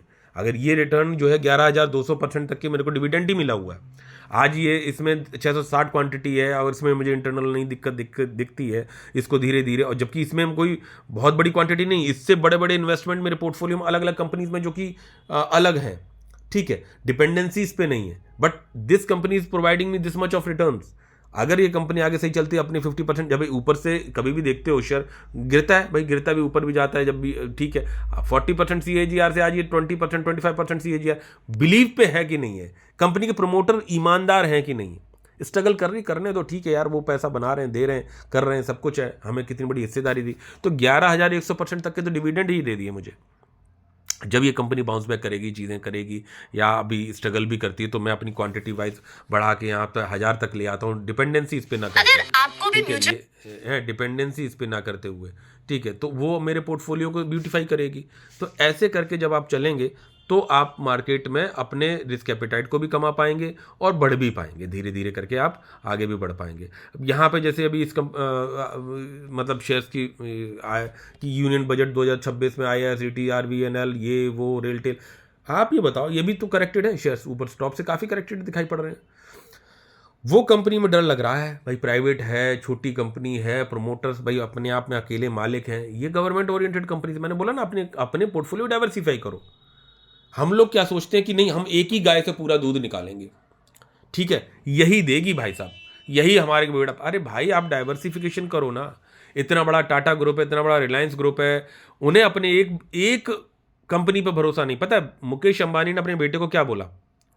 वो कभी ये नहीं बोलते हैं कि फेलियर और ये और वो बोला ना, उन्होंने वो बोलते हैं कि फेल हो सकते हो, दूसरी जगह ट्राई करो, फिर ट्राई करो, फिर दूसरी जगह ट्राई करो। मतलब ये बात पे वो कभी बोलते कि अगर ये मैंने ट्राई किया फेल हो गया तो। हम क्या करते हैं, हम मिडिल क्लास अपने और अपने बच्चों को भी यही सिखाते हैं, अरे यार मेहनत कर ले सब कुछ, अगर कहीं नंबर कम आए, नहीं पास हुआ तो इसके बाद तो। अरे जब तुमने निगेटिविटी ही सोच ली कि भाई मैंने पोर्टफोलियो में मार्केट में पैसा लगाया, मैं डूब गया तो, मार्केट गिरेगा तो तौबा, हाय मेरा हार्ड अर्न मनी चला जाएगा, आप गैम्बलिंग कर ही रहे हो। तो जब गैम्बलिंग करोगे तो गैम्बलिंग के हिसाब से जाओगे। किसी भी शेयर को उठा लो भाई, ठीक है। तो अब जैसे अब ये आपको एक सुकून देगी कि नहीं भाई, रेलवे की कुछ कंपनीज में गवर्नमेंट जहां पूरा बैकअप देती है, हाँ देती है, पैसा नहीं बनाएगी, मान लो नहीं बनाती है, पीएसयू है नहीं बना रही सपोज, हालांकि बजट बढ़ता जाता है, रेलवे की इन्वेस्टमेंट जाती रहती है, और मान के चलो टॉप से करेक्टेड है, डिविडेंड भी वगैरह भी मिलता है, आप थोड़ा थोड़ा बढ़ा लो, पैसा नहीं बना रहा है। हम क्या सोचते हैं, मेरा पैसा नीचे नहीं जाना चाहिए, ऊपर ही उठना चाहिए, इसीलिए तो एफडी में पड़े हुए हैं। बड़े बड़े लोग एफडी क्यों नहीं करा ले रहे हैं? वो एफडी में क्यों नहीं लगाते हैं? वो रिस्क पे पैसा क्यों लगाते हैं? वो मार्केट एंड बिजनेस पे पैसा क्यों लगाते हैं? वहाँ पे भी उनके बिजनेस को फ्लॉप होते हुए देखा होगा, और लॉसेस में भी देखा होगा। आपने देखा होगा जोमेटो का वो उन्होंने ब्रांड बनाया, इसका बनाया, टॉप से नीचे करेक्टेड। अभी चाहे लेंस कार्ड की बात कर लो, और भी लोगों की बात कर लो, बड़े बड़े दिग्गज हैं लोग भाई, वो पढ़ लिख के और सब कुछ कंपनियां स्टार्टअप चालू किया, वहाँ पे उन्होंने देखा कि कंपनी स्टार्ट ही निगेटिव में हो रही है। भाई उनकी विजनरी लोग हैं, उनका अलग ही हिसाब है भाई, वो उस लेवल तक की सोच नहीं हम समझ पा रहे हैं। लेकिन हम जितना ज़्यादा सेफ सोचेंगे, कैलकुलेटेड सोचिए, रिस्क एपेटाइट कमा के सोचिए। अगर मुकेश अंबानी साहब ने लाखों करोड़ के एम्पायर खड़ा किया है, तभी तो वो रिस्क ले पाते हैं। तो अपने रिस्क एपेटाइट को बढ़ाइए और फिर रिस्क लीजिए। अब रिस्क को फिर बैकअप भी करिए कि भाई ठीक है, अगर तुमने यहाँ पे किसी कंपनी में इन्वेस्टमेंट कर रहे हो, ये टॉप से 50% करेक्टेड है, आपका 2 साल का साथ हो चुका है, उसमें आपने इतने रिजल्ट्स देख चुके हैं, उसकी हिस्ट्री समझ चुके हैं, और अपने पोर्टफोलियो के रिस्क एपेटाइट से अगर मैं कहूँगा वो मुझे 11,100% तक के, सॉरी 11,100 का 2 साल में ही डिविडेंड दे रही है, जबकि फंडामेंटल सही है, टेक्निकल सही है, आगे बिजनेस का ओरिएंटेशन में उसकी कॉल अप सुन रहा हूँ, सब कुछ सुन रहा हूँ, ठीक है, स्ट्रगल करेगी, लेट इट बी। मेरे 7-10 साल 15 साल 20 साल के लिए नहीं, आजीवन के लिए रखूँगा, ठीक है। और फिर पैरेलली हमने उन चीज़ों में भी पैसा लगा लिया कि भाई ठीक है, रेलवे साइड से भी हो, डिफेंस साइड से भी हो, जिनके बैकअप बाई गवर्नमेंट के थ्रू हो चीज़ें, ठीक है, एफएमसीजी से हो या कुछ भी हो। अब यही, और हमें करना कितना था, अभी 2018 में, बहुत बड़ी पुरानी बात नहीं है ना भाई, 2018 में, ये यहाँ पे आप देखोगे 2018 में अगर 1 लाख रुपए लगाया होता, 1 रुपए के हिसाब से भी, 1 लाख रुपए 1 रुपए के हिसाब से, ठीक, 1 रुपए का शेयर गया था ना, ये 1 लाख रुपए आपने लगा लिए होते। अब 1 लाख रुपए लगा लिए होते, और आज ये टॉप से करेक्टेड है भाई, यहाँ पे ऊपर 30, 25, 28 तक भी गया था ये शेयर, और आज ये टॉप से करेक्टेड है, और आप देख सकते हो करेक्टेड के बाद ये 1000% तक के रिटर्न है। तो 1 लाख के 1 करोड़ रुपए बन गए होते, आराम से बन गए होते, ठीक है, बन गए होते कि नहीं बन गए होते। और आप आज स्ट्रगल कर रहे हो, कितना पैसा बनता, 1000%, कितने समय में, बहुत ही कम समय में। लेकिन इसी कंपनी में 1 लाख रुपए लगाने के लिए पोर्टफोलियो पे रिस्क एपेटाइट कमा रखा है क्या? हाँ भाई, अगर 1 लाख इसमें लगेगा तो मेरा दूसरी कंपनीज में भी, किसी में 1 लाख, 1.5 लाख, किसी में 2 लाख, किसी में जो बैकअप दे सकें, जो सस्टेनेबिलिटी हो सके, जिनकी एसबीआई हो गया जैसे, मतलब मैं ये नहीं कह रहा आप जो उन बड़े बड़े लार्ज कैप में जाइए, कुछ जो प्रूवन कंपनीज हैं जहां पैसा नहीं डूबने की चांसेस होते हैं, गिरने के तो होते हैं कि भाई यहाँ टॉप से करेक्टेड हो गए, वो इसीलिए बोलते हैं एक बार में पैसा लगाते नहीं। अगर मुझे 1,000 स्टेक्स को लेना है, जैसे अभी इसमें मैंने 1 लाख रुपए की बात करी आपसे कि 1 लाख रुपए लगा लिए होते, 1 रुपए पे नहीं लगता, मानता हूँ 1 रुपए पे नहीं लगता। एवरेज प्राइस आपका मान लो 3 रुपए 4 रुपए बैठता कि आप यहाँ पे 1 रुपए 36 पैसे पे लगाते, 1 रुपए पे भी लगाते, 90 पैसे पे भी लगाते, फिर ऊपर भी गया तो वहाँ भी लगाते 4 5 6। ठीक है, मैं कह रहा हूँ 9 रुपए भी बैठता, मैं कह रहा हूँ नहीं 1,000% रिटर्न बनता, 500% के भी रिटर्न बनते, तब भी 50 लाख रुपए बनाता आपका 1 लाख रुपया। सॉरी, ठीक है। तो ये चीजें हैं, और इसके एवज में दूसरी जगह पे जो पैसा लगा होता है, जैसे कि आपका जो प्रूवन कंपनीज हैं, जहाँ पे जिनका मतलब जो लेवल सही है, जहाँ पे इन्फोसिस हो गया, जो कि भाई इनमें पैसा लगाओ, कोटक महिंद्रा, ICICI बैंक और ये वो, ऐसा कोई भी TCS ये वो, कहीं पे भी पैसा लगा रहे हो, रिलायंस में लगाओ, वहाँ पैसा नहीं डूबता ना, कम होता है, नीचे होता है। तो एक बार में लगाना भी नहीं है भाई, नीचे गया फिर एक ले लिया, फिर ऊपर गया तो छोड़ दिया, नीचे गया तो फिर एक ले लिया, फिर एक ले लिया, फिर एक ले लिया। टारगेट क्या है भाई, 1,000 शेयर्स तक के लिए मेरा पोर्टफोलियो सेफ फील करता है। और इनमें बैकअप की रेलवे में भी मेरा लगा हुआ 2 लाख रुपए, मेरा डिफेंस में भी लग गया 2 लाख रुपए। एवरेज प्राइस क्या बैठ रहा, डोंट गो फॉर दैट। धीरे धीरे धीरे धीरे धीरे धीरे, मैंने आज के लिए लगाया नहीं है, मैं तो इसको रिटायरमेंट फंड के लिए सोच रहा हूँ। आज अगर मान के चलो ये कंपनी, और ऐसा हिस्ट्री नहीं है कि इसी कंपनी के डिविडेंड पे मैं बैठा हुआ हूँ। अगर ये कंपनी मेरे को, आप ये देख सकते हो कि ये 23, सॉरी यहाँ पे सेविंग लोन सब करते हैं, ठीक है, यहाँ पे आप देखेंगे कि 23 में 3 डिविडेंड, 24 में भाई हो सकता है मैं मार्च में आया, जनवरी में भी दिया होगा तो 4 होंगे मे बी, मैं अभी नहीं इसमें कह रहा, लेकिन मुझे जो मिले 23 में 3 डिविडेंड, 24 में देख सकते हो कि 4 डिविडेंड, और 25 में भी 25 में यहाँ पे 3 डिविडेंड, ठीक है। तो मिले, अभी 26 स्टार्ट हो गया, 26 में भी डिविडेंड मिल गया, तो 3 या 4 डिविडेंड तो ये कंपनी आराम से दे रही है। अच्छा, यहाँ पे 25 में डिविडेंड एक बार कम इसलिए है क्योंकि शायद ये एक बार बोनस या स्प्लिट कुछ दिया था, तो उस समय डिविडेंड नहीं दिया था, तो बस ये इस तरह से था, ठीक है। ऐसा नहीं है कि डिविडेंड बोनस स्प्लिट देने वाली कंपनी ही आपको पैसा वाली बनाएगी, वहाँ पे फ्रॉड वाली भी चीज़ें होती है, आपको एनालाइज करने की भी ज़रूरत होती है। तो ऐसे करके है, अब ये धीरे धीरे धीरे धीरे धीरे करके आपके डिविडेंड का लेवल ये हो जाए कि भैया मान के चलो आपके पास फिर 1,000 शेयर की क्वांटिटी हो गई, फिर बाद में आपका पोर्टफोलियो अलाउ कर रहा है 1,500 क्वांटिटी की या 2,000 क्वांटिटी की, ठीक है। तो अब मान के चलो 2,000 क्वांटिटी हो गई, मल्टीप्लाई बाई 5, तो आप कितना पैसा बनता है, ठीक है। 10,000 रुपये डिविडेंड आपको एक बार में आ रहा है, 2,000 क्वांटिटी कोई बहुत बड़ी चीज़ नहीं है, ठीक है। और ऐसा नहीं है कि इसको जाके डिविडेंड के पॉइंट ऑफ व्यू से जाके बाय कर लो, ये क्या है कि एक शेयर का बैकअप है। तो ऐसे करके जब आप चलेंगे और इन्वेस्टमेंट की जर्नी को समझेंगे, देखेंगे, हमारा क्या है कि यार मार्केट गिर रहा है आप तो निकल जाओ, मार्केट आ रहा है, भैया आपको सब देखना पड़ेगा। ऐसा नहीं है कि आप ये सोचो कि भाई मैं मार्केट में बना रहूँगा और पैसा बनता रहेगा, मतलब नहीं बना रहूँगा पैसा बना लूँगा, वो संभव नहीं है, ठीक है। अब जैसे जैसे ये छोटी छोटी कंपनीज हैं, अभी इनकी मार्केट ये टॉप से करेक्टेड है ना भाई, यहाँ से देख सकते हो आप, ये सब ये टॉप से करेक्टेड है।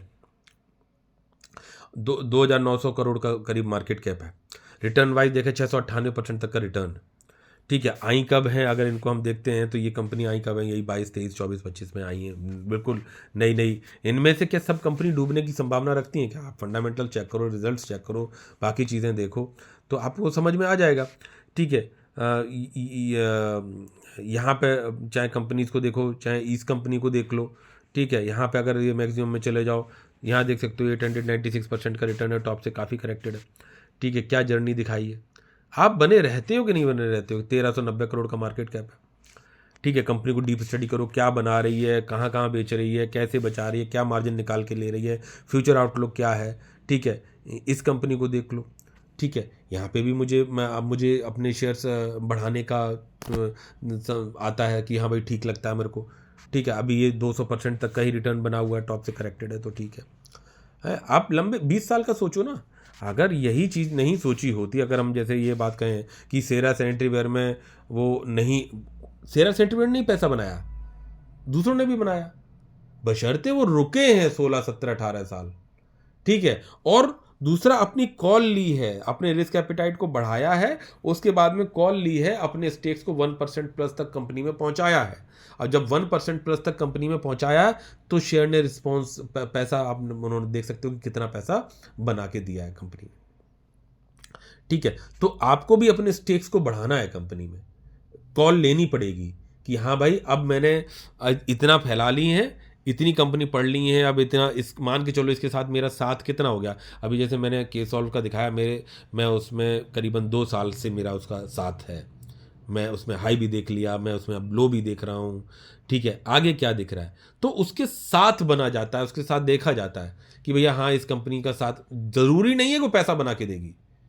आज आप उसके साथ हो तो किसी ट्रांसफार्मर फैक्ट्री के साथ, ट्रांसफार्मर बनाने वाली कंपनी के साथ भी हो, आप ट्रांसफार्मर वाले कंपनी के साथ में हो तो आप केबल बनाने वाली कंपनी के भी साथ हो। ठीक है, आप फिर किसी जो है जो एफएमसीजी से रिलेटेड कंपनी उसके साथ भी हो, वहाँ पे भी आप स्टेक्स बढ़ाने की, और एक टेक कंपनीज हैं उनमें भी आप सोच रहे हो, और धीरे धीरे आप चीज़ों को बढ़ा रहे हो। किसी कंपनी में इंटरनल दिक्कत हो जाए तो निकल जाओ, लेकिन बशर्ते उसमें हो। अब ये कंपनी है 134% तक का ही रिटर्न है, छोटी मार्केट कैप, 341 करोड़ का मार्केट कैप है। अगर ये कंपनी फ्रॉड ना करे और काम चले, फंडामेंटल्स, टेक्निकल्स, रिजल्ट्स, कौन कॉल क्या दे रही है, क्या प्रोडक्ट बना रही है, किस तरह का बना रही है, एनुअल इसका जो वो कह सकते हैं वो क्या बोलती है कंपनी, क्या कुछ कह रही है अपने उसमें, उनमें सच्चाई कितनी दिखाई पड़ती, जब हर बार के रिजल्ट्स आएंगे वो क्या बोल रहे हैं, क्या कह रहे हैं, सब पकड़ में आ जाता है। अब फिर आप इन्वेस्टमेंट के अपने स्टेक्स को बढ़ा रहे हो। आज आपके पास 500 क्वांटिटी थी, कल 600 होंगी, 700 होंगी, 800 होंगी। इकट्ठा तो कमा नहीं रहे हो, दिहाड़ी मार रहे हो जाके, महीने का आ रहा है पैसा, तब आप लगा रहे हो, और उस पैसे को लगा रहे हो जिसकी नियर बाई फ्यूचर में ज़रूरत नहीं है। बढ़िया से आपने एंजॉय, खाना पीना सब कुछ बढ़िया से चलाओ और अपना लगा रहे हो। ठीक है, रिटर्न फिर अपने आप निकल के आने लगता है, और बहुत ज़्यादा फर्क नहीं होता है। ठीक है, अब यही चीज़ मैं आपको कहूँ कि यहाँ पोटेंशियल इतना था कि भाई 5 साल में ये शेयर, अभी जबकि इसका मार्केट कैप कुछ भी नहीं है, कि 5 साल में ये 1 रुपये का अगर आपने यहाँ पे 1 लाख रुपए भी लगा लिए होते, 1 रुपये के हिसाब से 1 लाख रुपए भी लगा लिए होते 2019 में भी, ठीक है, तो मार्केट तो नहीं गिरा था ना, 20 में ही गिरा था। ठीक है, अब तब आप 1 लाख रुपए भी इसमें लगा ली होती, यानी 1 लाख शेयर्स, 1 रुपये के हिसाब से हो गया 1 लाख शेयर्स, और आप देख सकते हो अभी टॉप से गिरावट है, तब भी आपका कितना पैसा बना होता। ठीक है, तो ऐसे करके हमें समझना चाहिए, और समझ के आगे बढ़ना चाहिए, तब जाके आपका रिटर्न वाइज आपको कॉल लेना पड़ता है कि भाई मैं कितने तक की क्वांटिटी बढ़ाना भी ज़रूरी है। अभी तक तो ये था कि भाई कंपनी में डाइवर्सिफाई किया, बहुत सारी कंपनीज में किया, और इनमें किया और उनमें किया, अपने स्टेक्स को, ये अच्छा मौका है या अच्छी चीज़ है, लालच नहीं करना है, ये अच्छी चीज़ है कि भाई जब तक ये स्ट्रगल रहे, मैं तो कहूँगा थैंकफुल हूँ फॉर द ट्रम्प कि ये मार्केट को स्ट्रगल करा रहे हैं, पूरे विश्व की सप्लाई चेन को डिस्टर्ब किया हुआ है। अच्छा, इन्होंने डिस्टर्ब कर दिया, ये सबके साथ पंगा ले रहे हैं, तो क्या इनके डिस्टर्ब के बाद भाई आप दुनिया दूसरे रास्ते ढूंढ रही है, ट्रेड डील आपस में कर रहे, बोले ठीक है यार यूएसए तो चैन नहीं लेने दे रहा है, कोई बात नहीं, उसके बिना ही हम अपना सोचें, जब भी नॉर्मलाइज होगा तो वो एडिशनल हो गया ना भाई यूएसए वाला, क्योंकि आपने बाकी जगह पे संभावनाएं तलाश ली कि भाई मुझे प्यास लगी तो मैं पानी पीने, भाई कहाँ पे गड्ढा खोद के पानी पी रहे हो ना, तो जब आप धीरे धीरे न्यूट्रलाइज कर लोगे और जिस दिन वहां से नॉर्मलाइज हुआ उस दिन तो इक्वलाइज, तो मैटर ही अलग हो जाएगा, तब मौका नहीं मिलेगा आपको इन्वेस्टमेंट का। ठीक है, तो ये चीज़ें, अभी ये कंपनी है अब आपको जैसे मौका दे रही है, ठीक है, वो टॉप से करेक्टेड है, 427% का रिटर्न अभी बना है। ठीक है, ये यार ऐड बहुत आ रहे हैं। ठीक है, यहाँ पे देख सकते हो कि यहाँ से 427% तक के रिटर्न सॉरी बना के भी रखी हुई है। 10 साल के लिए रुको, तब बात बनती है। अगर यही चीज़ सोच ली होती किसने, जिन्होंने पैसा बनाया है, जैसे कि आप देखे होंगे कि भाई एमआरएफ टायर्स में पैसा बना हुआ है लोगों का, किसी ने शेयर्स किसी ज़माने में लिए थे और वो बस पड़े हैं, और वो ऐसी भी उनकी कोई इन्वेस्टमेंट नहीं होगी जिसमें कि भाई उनका जीवन नहीं चल रहा हो या क्या कुछ है, बोले ठीक है यार लेके डाल दिया, ठीक है सही है, कंपनी पड़ी रहेगी 1 साल 2 साल 5 साल 6 8 9, अगर कंपनी सही लगती है हमें, जब जब मौका मिलता है, सस्ती दिखाई पड़ रही है, हम कुछ ऐड ऑन कर लेते हैं। तो ऐसे ही आप लंबे समय में टिक पाएंगे और पैसा बना पाएंगे। यहाँ पे देख सकते हो हॉस्पिटल चेन की कंपनी है, धीरे धीरे एग्रेसिवली बढ़ रही है, अभी नो प्रॉफिट, एक तरह से देखा जाए तो न्यूट्रल है। ठीक है, मौका है, कितनी क्वांटिटी वाइज आप अपनी कॉल लेके बैठे हो उस पर डिपेंड करता है। कि भाई आप कितने परसेंट के। अब आप देखिए ना कि अब विजय केडिया का नाम लेते हो करते, ठीक है मैं मानता हूँ उन्होंने अपना रिस्क एपेटाइट कमा लिया, किसी ट्रैक्टर वाली कंपनी में इन्वेस्टमेंट किया था, फिर किसी और में किया था, आईसीसी सीमेंट में उन्होंने उस समय करके पैसा बेच के बना के कर लिया, लेकिन वो उन्होंने री इन्वेस्ट किया। मौका जब भी मार्केट ने दिया उसमें उन्होंने उस कंपनी में 1% तक के स्टेक बढ़ाए। अरे जब 1% तक के स्टेक तो सोचो नंबर ऑफ शेयर्स कितने होंगे उनके पास में। तो तब और फिर वो रिटर्न बनाने को बैठी। तो रिटर्न कितना, जो चार्ट में अभी आपको दिखा रहा हूं यही कंपनीज हैं, इसी तरह की हैं, ये तो उससे भी फास्ट वाली कंपनीज दिखाई पड़ रही हैं आपको। आज स्ट्रगल है, ठीक है, आप लगाओ, डाइवर्सिफाई करके लगाओ, धीरे धीरे धीरे धीरे धीरे। अरे आपकी इतनी ताकत हो जानी चाहिए कि भैया 1% तक के लिए मैं इन्वेस्टमेंट करने के लिए रेडी हूं, और एक में नहीं, आप डिफरेंट डिफरेंट कंपनीज में पहुंचाओ। भाई ठीक है, आज मैं 500 शेयर्स के लिए क्वालिफाई फील करता हूँ, कल मैं 600, फिर 700, फिर मैं 800, फिर मैं 900। अगर कंपनी में कोई इंटरनली प्रॉब्लम नहीं है, स्टेक्स एज ऑन डिप में बढ़ते रहने चाहिए। रेलवे कंपनी आज मौका दे रही है, धीरे धीरे धीरे धीरे स्टेक्स बढ़ाओ। नॉट ओनली मैं आपसे रिकमेंडेशन नहीं कर रहा हूँ, मैं जनरल बात बता रहा हूँ। तो जहां जैसा मौका मिले कि भैया ठीक है इसने मौका दिया हम इसमें बढ़ा लिया, इसमें अरे बढ़ाओगे तो उतना ही ना जितना कमा रहे हो। हाँ, अब रिस्क एपेटाइट बढ़ाने की बात यह है कि अब जैसे ये कंसोलिडेशन का मार्केट होता है और जो गिरावट का जो मार्केट होता है, स्ट्रगलनेस का जो मार्केट होता है, इसमें प्रॉफिट बुक नहीं होते हैं। प्रॉफिट बुक हम नहीं कर पाते क्योंकि हम तो सर इसी मार्केट से कमाएंगे और यहीं लगाएंगे। अरे आप भी तो डेढ़ शाणे हो, आप बाकी तो सब बेवकूफ़ बैठे हैं। अरे अपने एक्टिव इनकम से उसी परसेंटेज का इन्वेस्टमेंट करना है जिस इन्वेस्टमेंट को आपको नियर बाई फ्यूचर में ज़रूरत नहीं है पैसे की। जिस इन्वेस्टमेंट को आप ये सोच के चल रहे हैं कि मैंने कोई धंधा चालू किया था, वो चल भी सकता है नहीं भी चल सकता। मैंने कोई टपरी चालू की थी, भाई ठीक है, मैंने पान की दुकान चालू की, चाय की दुकान चालू की, मैंने कोई हौजरी का बिजनेस चालू किया, मैंने कुछ साइकिल स्टोर खोला या बाइक का शोरूम खोला और उसमें प्रॉफिट हुआ नहीं हुआ पता नहीं मैं बैठा रहा। वहाँ पे सालों साल तक अपने बैठे रहते ना, कोई गारंटी होती है स्टैम्प पेपर की ना मुझे प्रॉफिट होगा ही होगा। आप दसियों सालों मतलब 2 3 4 5 सालों तक ट्राई करते हो कि भाई ठीक है स्वीट शॉप खोल दी या कुछ खोल दिया, चला नहीं चला। अरे मैं तो कह रहा हूँ पूरी मार्केट में अलग अलग शॉप्स खोल दी और काम करने के लिए दूसरे बैठे हुए हैं। आपको वो सस्ता दिखाई पड़ रहा, आपने वो खरीदा और धीरे धीरे करके लगाया। अब जैसे ये यथार्थ हॉस्पिटल है, भैया ठीक है, ये डॉक्टर्स लगे हुए हैं, प्रमोटर्स लगे हुए हैं, काम चल रहा है, सब कुछ है, ठीक है मैं मानता हूँ। अगर आपको ये कंपनी इस लेवल पे शेयर आप खरीद पा रहे हो तो आपको चूना लग गया, बोला चूना क्या, कंपनी अच्छी है ठीक है, इस लेवल पे खरीदा सर, महंगा खरीदा। अरे तो यहाँ पे भी खरीदो, यहाँ पे भी खरीदो, यहाँ पे भी खरीदो, यहाँ पे भी खरीदो। अरे ज़्यादा ऊपर हो गया तो ठीक है, पैसा है तो देखो, नहीं तो खरीदने की क्वांटिटी कम कर दो। आपकी रीजनेबल क्वांटिटी तक पहुँच जाए तो रुक जाओ, ठीक है। उसके बाद फिर गिरा तो फिर खरीदा, फिर खरीदा, फिर खरीदा, फिर खरीदा, ठीक है। अब जब तक ये गिरावट में मिलता रहे भैया लेते रहेंगे।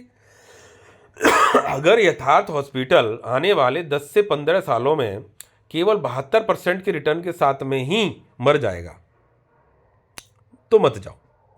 मैंने ये नहीं कहा कि इस कंपनी की बात कर रहा हूँ, इस कंपनी में जाओ, ऐसा नहीं है।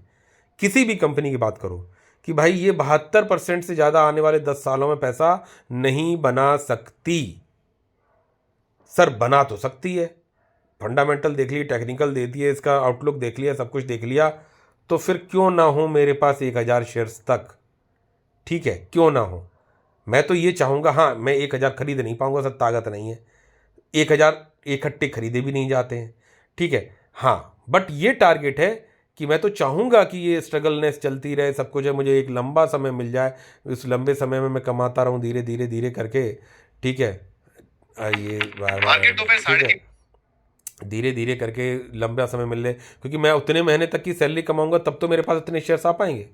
इकट्ठा क्या मैं आज केसॉल्व्स के या पहले ही 2023 में 660 क्वांटिटी खरीद सकता था क्या? नहीं। और अगर खरीदता तो टोटल डिपेंडेंसी केसॉल्व्स पे होती। मानते हो कि नहीं मानते हो? और मैं होता नीचे पोर्टफोलियो वाइज, आज जो मैं थोड़ा बहुत प्रॉफिट्स में हूं वो नहीं होता। तो ये इस तरह से आपको सोच के चलना चाहिए, हाँ ठीक है मैं इतने तक के लिए सेफ फील करता हूँ। आगे आप जो है अपना होमवर्क करेंगे तो आपको समझ में आएगा कि भाई हमें अप्रोच कैसे करनी चाहिए मार्केट में। ये कंपनी की बात करो, ठीक है, इनमें जाओ तो ये देख सकते हो 1370% तक का रिटर्न है। यहाँ पे देख सकते 1370% तक का रिटर्न है, 860 करोड़ का मार्केट कैप है।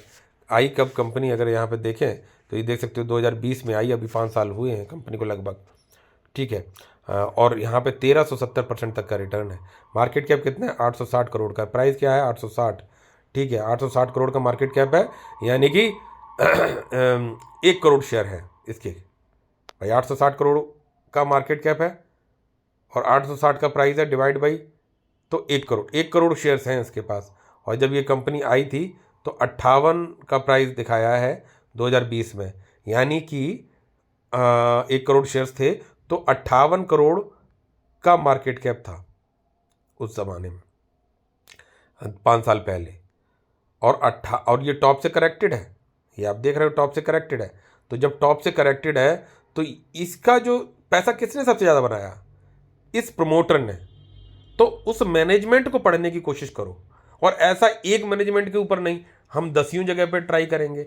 अच्छा ठीक है सर, हमें अगर ये मौका मिल जाए दोबारा सर, मैं तो लगा दूंगा। अरे आपको यहाँ मौका नहीं मिला, इसी से सीख लेके आगे सोच लो।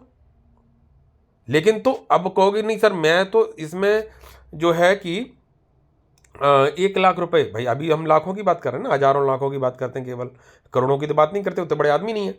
तो हजारों में इन्वेस्टमेंट, धीरे धीरे अगर वो बढ़ते जाएंगे तो लाख में भी इन्वेस्टमेंट पहुंच जाएगी। तो जो आपका हिसाब किताब बैठता है उस हिसाब से इन्वेस्टमेंट करो। यही कंपनी जब धीरे धीरे बड़ी हो जाती हैं, आज ये 1370 का % का रिटर्न है कि और किसी दिन 13,070 का होगा, ठीक है।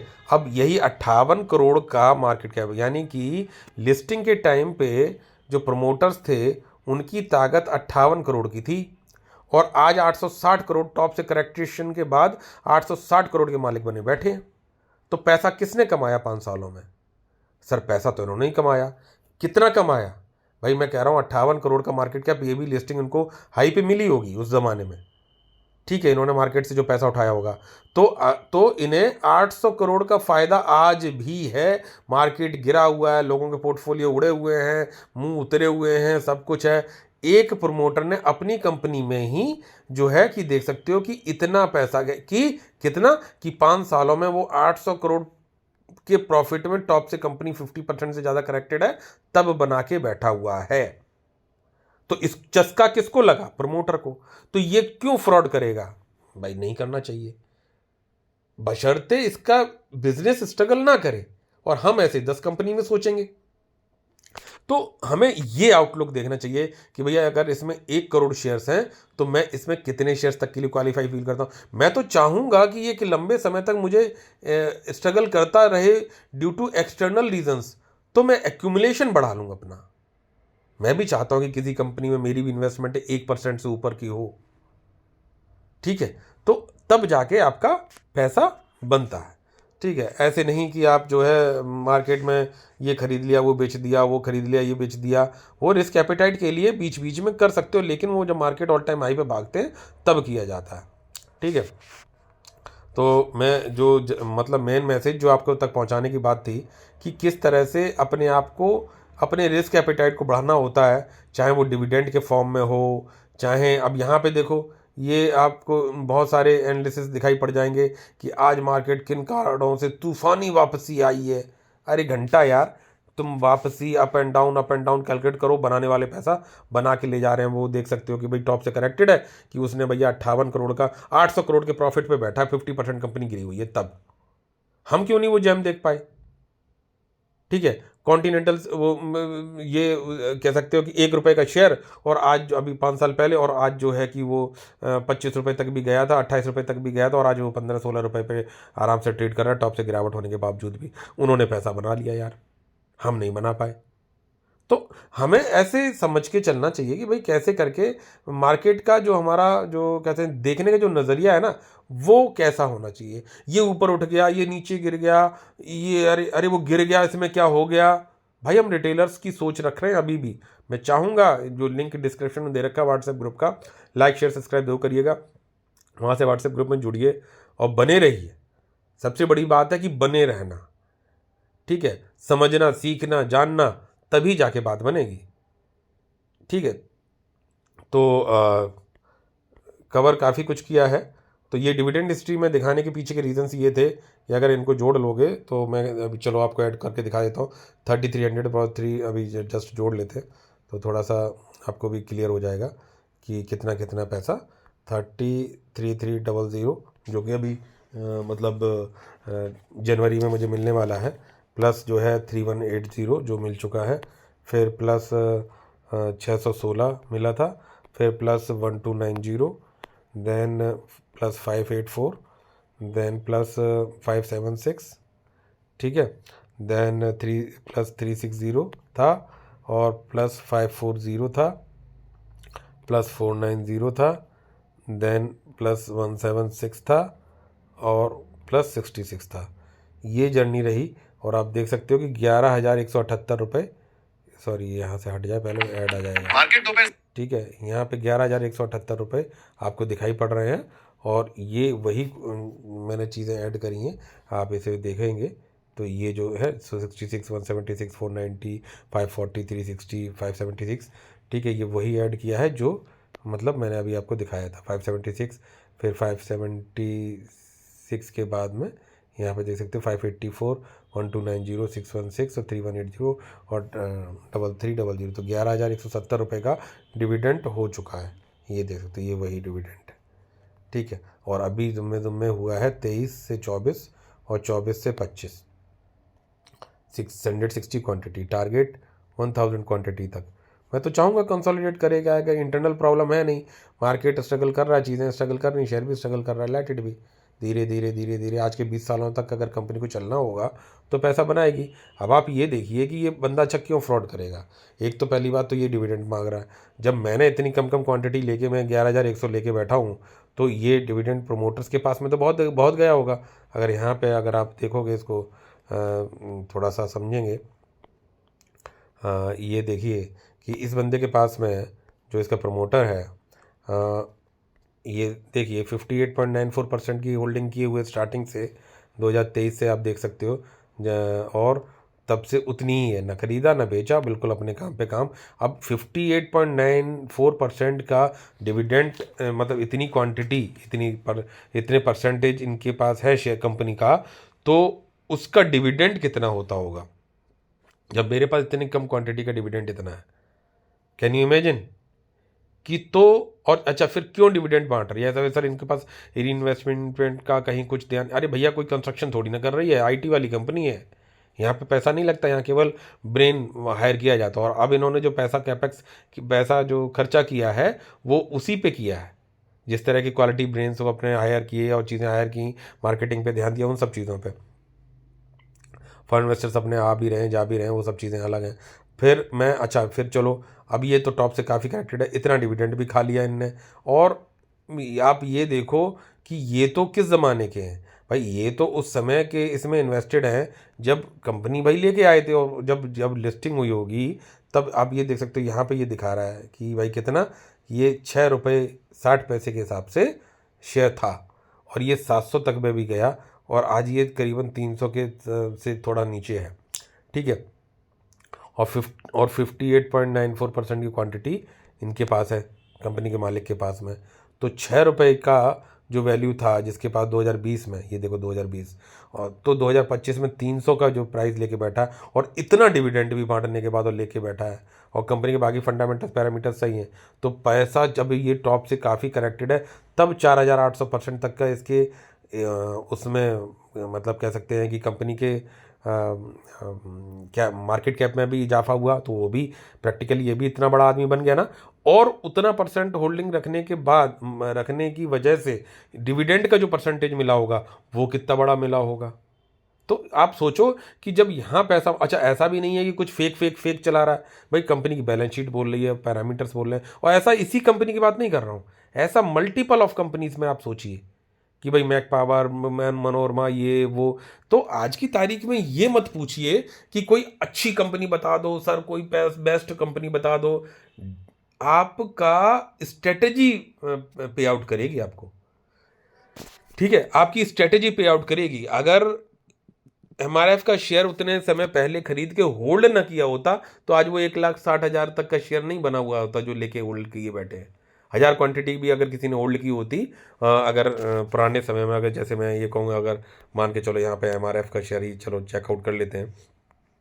यहाँ पे आप देख सकते हो 60,000 करोड़ का मार्केट कैप है, और इस कंपनी का जो पूरा चार्ट पता नहीं इसमें आता है कि नहीं आता, ठीक सकते हो। तो ये देख सकते हो कि ये कंपनी 2005 में, और बहुत बार डिप्स देखे हैं, ये देख सकते हो। करेक्शन वाइज अगर इसको देखने की कोशिश करोगे तो करेक्शन वाइज इसको देखोगे तो देखो यहाँ कितना टूटा है, यहाँ कितना टूटा है। भाई MRF के टायर तो बनते रहे ना, इसमें क्या फ्रॉड होने वाली बात थी। तो ये तो जर्नी है आपकी गिरने की, उठने की, गिरने की, लेकिन आप कंसिस्टेंट हैं कि नहीं है। और ये देख सकते हो, अगर मैं पुराना प्राइस दिखाऊं तो यहाँ पे देख सकते हो कि 3063 का शेयर का प्राइस था। कब? 2005 की बात है, कोई बहुत ज़्यादा पुरानी बात है, कोई बहुत ज़्यादा। अच्छा, फिर मैं ये कहूँगा कि चलो MRF था सर, इसलिए बहुत सारी खराब कंपनी। अरे भाई कितनी, एक दो, आप तो डाइवर्सिफाई करके क्वांटिटीज को बढ़ाओगे। तो यहाँ पे 3000 का शेयर और आज 1,60,000 पे बैठा है। कितना पैसा होता 3000 का 2005 में? 2005 में मैं मानता हूँ कि करीबन करीबन जो है कि 10,000 रुपये के भी शेयर्स अगर आपने लिए होते, 3-4 शेयर भी लिए होते, तब भी आप देख सकते हो कि कितना पैसा बन गया होता। ठीक भाई, आप 50,000 के तो ले ही सकते थे, बहुत बड़ी बात। मैं कह रहा हूँ कि मान के चलो 10 क्वांटिटी भी ले ली होती आपने, केवल 10 क्वांटिटी भी ले ली होती तो भी ये देख सकते हो कि कितना पैसा बनता आपका। ठीक है, 10 क्वांटिटी में भी अगर आप 1.5 लाख का एक शेयर है, 1,60,000 का एक शेयर है, और 10 क्वांटिटी होता तो कितना होता आपके पास? Can you imagine? तो इस तरह से है कि आप कैसे सोचते हैं, किस तरह से आप कंपनीज को लेके आगे बढ़ने की सोचते हैं। तो तरीका यही है भाई, लंबे समय के लिए टिकोगे, बने रहोगे। ये तो जो है ना, ये आज इनसे डील है, इनकी लड़ाई है, या ये ट्रेड डील जो इंडिया उनकी क्लोजर है, फलाना है, डिकाना, ये सब जो है भ्रम है। इनको चमकता देख रहे हो कैसे? ट्रंप के बैन से छूट, रिलायंस खरीदेगी रूसी तेल, लो। क्यों? कुछ तो होगा। तो बिजनेस में पैसा बनाना जानता है, ठीक है।